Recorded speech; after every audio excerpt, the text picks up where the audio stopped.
not for themselves, not for Petrotrin essentially, but essentially for Trinidad and Tobago, the motoring public, without which we would not be able to fuel the economy, without which people will not be able to go about their normal business, people will not be able to go to and from work, and the economy will shut down. And so what happens at Petrotrin is of vital importance to the rest of Trinidad and Tobago. And it is for this reason we feel that it is important, indeed critical at this point, to let the country know about the latest developments with these negotiations. We met in a some 18 to 19 hour long session which started around 11 a.m. yesterday and ended at 5 a.m. this morning. A marathon session, you would describe it. And so at the end of that marathon session between the OWTU and Petrotrin, conciliated at the Ministry of Labor, we are today nowhere closer to a settlement. In fact, when we thought that the company would have come to that conciliating meeting with a position, which position would have now been informed by the Minister of Finance, which Minister of Finance said last week that they had no authority to negotiate, but having gotten involved, the minister that is, and having given them the authority now, we thought that he would have sent them with a position to close these negotiations. And no such approach was taken, and therefore we are nowhere closer resolution of these very important and indeed critical issues. And so we want to also put on records the background. The background to this is that we have 2 periods of collective bargaining, 2 periods of negotiations for some 6 collective agreements. 6 collective agreements which spans the majority of Petrotrin's operation, indeed the majority of Petrotrin workers. And so for the period 2011 to 2014, the workers at Petrotrin were denied any wage adjustment. They were denied any wage adjustment simply on the basis that they belong to a union, the OWTU, which union at that time and now, but at that time was raising issues of malfeasance, corruption, nepotism, poor governance, and all of the issues that led to a poor performing Trinidad and Tobago, but which the OWTU could not stand idly by and allowed to pass without getting involved, without standing up for Trinidad and Tobago. So if there's one reason why our negotiations were not resolved, it is because under the past regime, under the past government, we were penalized and victimized for standing up for Trinidad and Tobago. And so those who are in office now, the present government, the PNM, they benefited from that. They benefited from us going throughout the length and breadth of Trinidad and Tobago, campaigning against all of those ills, and asking citizens to take a stand against corruption, nepotism, malfeasance, bad governance, and all of the above, which led to where the country was going downhill at the time. And so they haven't benefited, and they haven't recognized that we paid a price which they had now a duty and responsibility to address. They failed miserably in addressing it. Indeed, we are of the view that they are carrying the same mantle left by the former government, that they are intending to do their best to continue on that victimization path. How else do you explain Trinidad and Tobago's, the majority of employees who would have received a 14% increase for the period 11 to 14 or around that period, and the OWTU, none of our major negotiations, with the exception of Tea and Tech, were settled? How else do you explain that the government did not come to the country and say to the country that things are bad and therefore they cannot honor that commitment left by the last regime, which commitment had to do with a 14% wage increase for security forces, for public servants, and for daily paid workers. While we are happy for those workers, indeed we are happy, our position is crystal clear that for the corresponding period where everybody else had a wage adjustment, the OWTU has had none. And to date, this government is continuing on that. They are standing behind the court and attempting to have the court take a position which they ought to take. The issue of negotiations with respect to the Oilfields Workers Trade Union is a political issue. And it is a political issue that the government must address, because it was the politics that dealt us this unfair blow.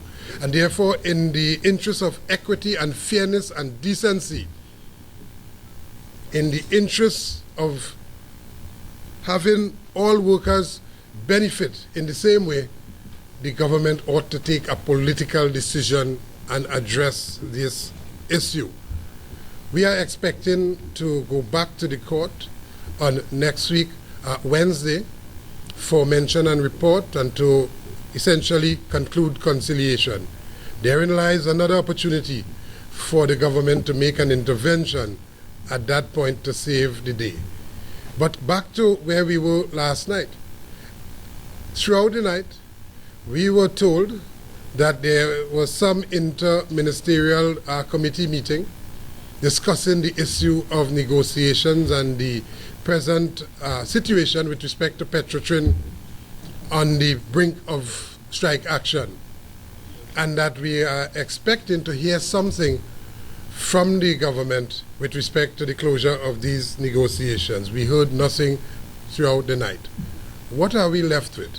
The Petrotrin workers who provide this invaluable service, which workers provide service for those who got an increase for the period 2011 to 2014, they are asked to accept 000 for that period, and they are asked to meekly wait and murmur not, and also accept 000 for this period 2014 to 2017. Now, how can that be fair? How can that be just and reasonable? We can't expect the workers to continue. And the only option available to them under the law, under the Industrial Relations Act, is to take the appropriate strike action against the employer in furtherance of their wage and salary negotiations. So, we have decided and we have confirmed that conciliation comes to an end on the 3rd of January. That is next Tuesday. Next Tuesday, the period for conciliation would have expired. We have taken the decision, the OWTU has taken the decision that we are not going to go for any extension, and that on Wednesday morning, bright and early, we are going to serve official strike notice on the Petroleum Company of Trinidad and Tobago. When that happens, then and only then, the government, the public at large will understand when the workers walk out the refinery, when the workers leave the producing fields, when the workers leave offshore, and all of them gather under their strike camp, which strike camp they will house them for the next 3 months. When that occurs, it is only then everybody will recognize the importance of the input of those workers all along. Petrotrin has made a significant contribution to the economy of Trinidad and Tobago. That Petrotrin is experiencing difficulty today is not the workers' fault. Petrotrin today is still with a high level of mismanagement in spite of the change of government. Petrotrin today is still with a high level of corruption, unsafe practices, and so on, because of poor management and poor leadership. If today Petrotrin is in difficulty, it is not because of the workers who work consistently to keep Petrotrin afloat, but it is because of poor management at Petrotrin. And we want to make that absolutely clear, so that the workers ought not to pay because of a fire that started, a quote-unquote fire rage or vindictiveness that started by the last government, taken on by this government for standing up and for belonging to a union that is forthright and just. No, they ought not to pay for keeping the company afloat. If there's anybody ought to bear the brunt of the burden for where Petrotrin is today, it is the immediate past management and some of the present management that occupy top positions in Petrotrin as we speak. And therefore, we have also taken the position that when we go to strike, we will not return, even if the negotiations are resolved, unless and until Petrotrin gets a new president to manage the company. The current president is not and cannot operate in the interest of Petrotrin. He just cannot. And therefore, we need proper leadership at the top of Petrotrin. So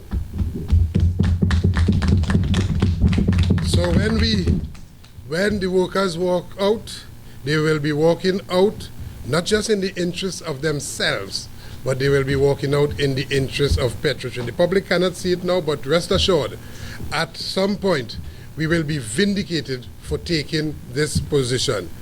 It cannot be, it shall not be that those who put all the ingredients together, bake the pie, take the heat in the kitchen, get burned from the oven, risk their lives and limbs, and at the same time, they have absolutely not even one piece of that pie to enjoy. It cannot be, it shall not be. We will not accept that. If we bake the pie, we deserve at least a fair share of that pie for those who risk their lives to ensure that it is baked.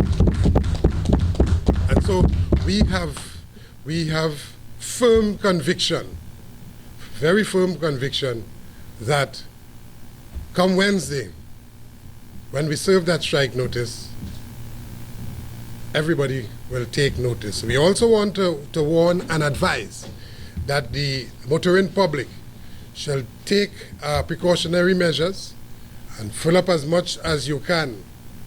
Do as much motoring as you can between now and then, because when that time comes, we cannot guarantee you a reliable supply of fuel.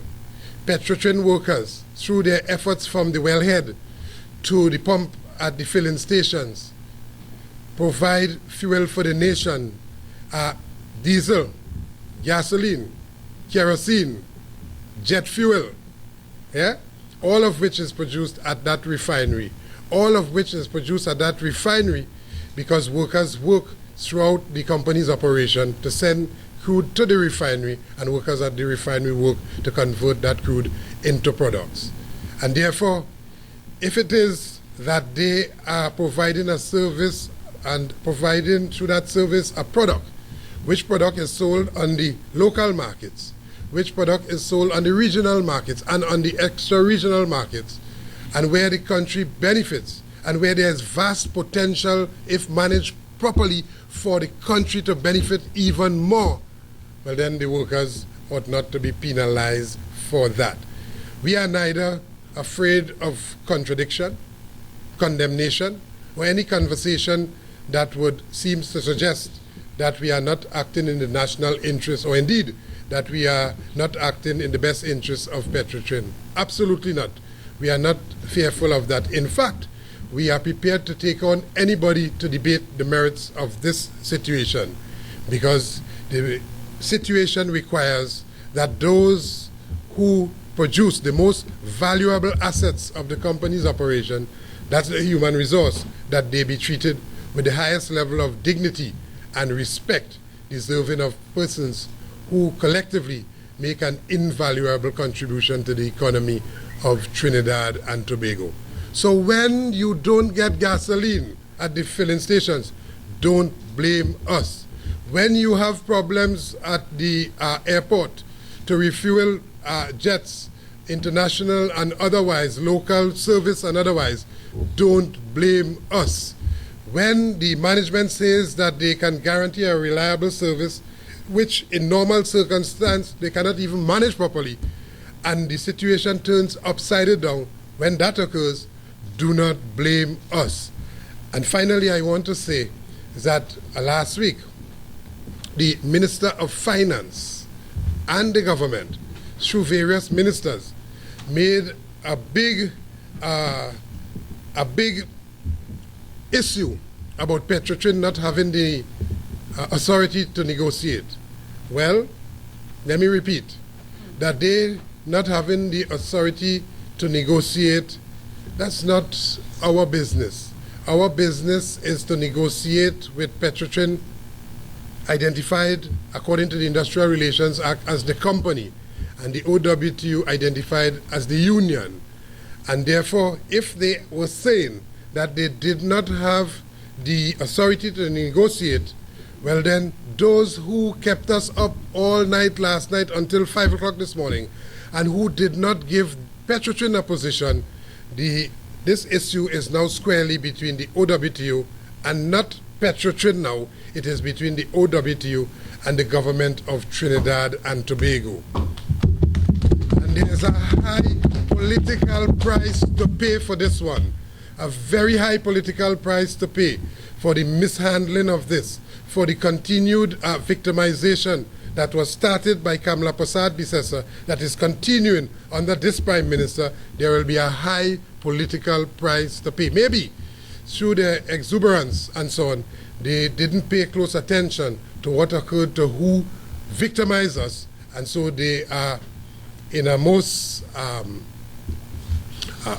reckless and careless way going to feel the consequences once they continue along the path, that destructive path set by the former government. And so if it is that over this weekend, we made it clear to the ministry this morning, if over this weekend we are prepared at any day, Saturday, Sunday, Monday, we are prepared to meet and to have discussions, which discussions are aimed at bringing resolution to this most critical issue. And if the government see it fit to put a proposal, let them engage us in discussions, and we are reasonable. We are going to ensure that there's a settlement. Failing that, I want to conclude by saying, failing no settlement, from now until Tuesday when the conciliation period expires, Wednesday morning, we are going to, without fail, serve strike notice bright and early on the Petroleum Company of Trinidad and Tobago. Yes, and we make no apology for that. Right? Are there any questions? Basically, answer the question. You said that there will be, how you all will be open to a discussion over the weekend? Well, we are always easily contacted. Yeah. When we wanted to have discussions with the round table, we were easily contacted. When we wanted to have discussions with other issues, national issues, we were easily contacted. So we believe that we can be contacted by those who want to contact us. But please, we are advising them, do not let the opportunity escape their grasp. Yeah?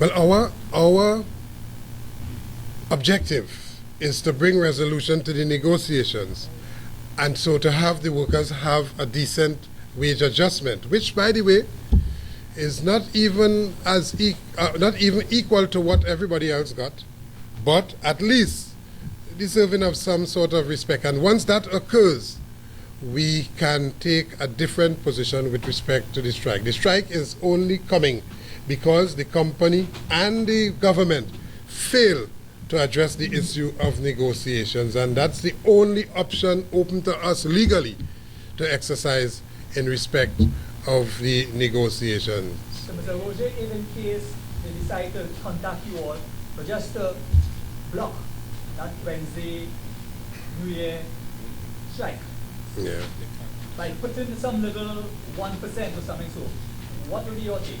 Would you all go for that one? Well, we said repeatedly that once there's a reasonable proposal on the table, we are willing to consider it. When you consider everybody else got 14%, 1% is not reasonable. And therefore, they ought to be guided by what was the national settlement. Even that, we are prepared to not go at that target, But at the same time, we are saying that the workers deserve something that is reasonable. 1%, 0, all of those things are vexatious. What will you consider is reasonable? Well, let them put it down. Once they put it, we will be able to come and announce to the media that they have placed before the union a reasonable proposal. We have considered it, and that formed the basis for a settlement going forward. But until then, and especially this morning, we are not in a position to make that type of report, which is why we are going the route of strike action. You made a comment earlier that during strike action, should negotiations be resolved, it will still continue because you will still want the management of the company. Is there any specific persons you will have pinpointed? Now, what we have said, and I will come to that because we are clear on that. What we have said is that regardless of how this go, especially if they take us to strike action, we cannot, in the situation where poor management is at the helm of Petrotrin, continue like that. There ought to be a shake-up at Petrotrin. There ought to be a reorganization of Petrotrin's governance model. And so there ought to be put in place a president of the company who can marshal the forces in challenging times and lead the company in a positive direction. At this moment, Petrotrin does not have a president that can do that. And so we have been calling, and we are calling openly going forward, for the removal of Fitzroy Harewood as the president of Petrotrin. Yeah. You can't help us. What we really need in place, we need people who have the experience and competence and so on to be able to rise to all of the occasions, including the challenges that we face today.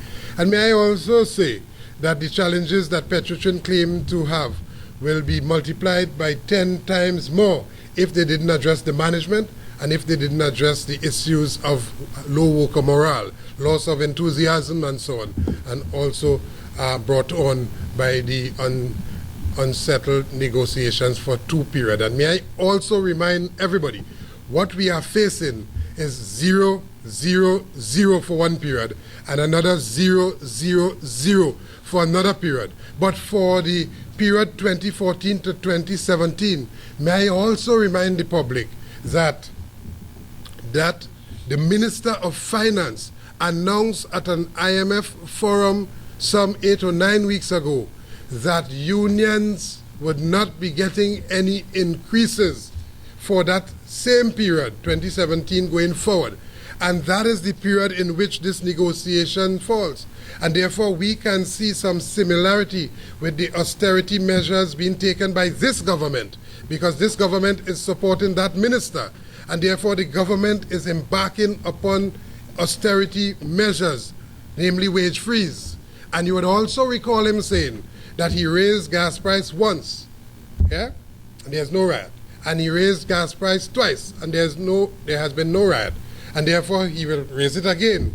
And you would recall our response to that, that if that gas price, and we still maintain it, that if that gas price raised by 1 cent more on behalf of all poor people in Trinidad and Tobago, on behalf of all citizens who could hardly make ends meet, all of which will be impacted by the rising living costs as a result of raising of that fuel, we will mobilize the entire Trinidad and Tobago to shut the blasted place down in a way in which it has not been shut down for quite a while. Let him raise it.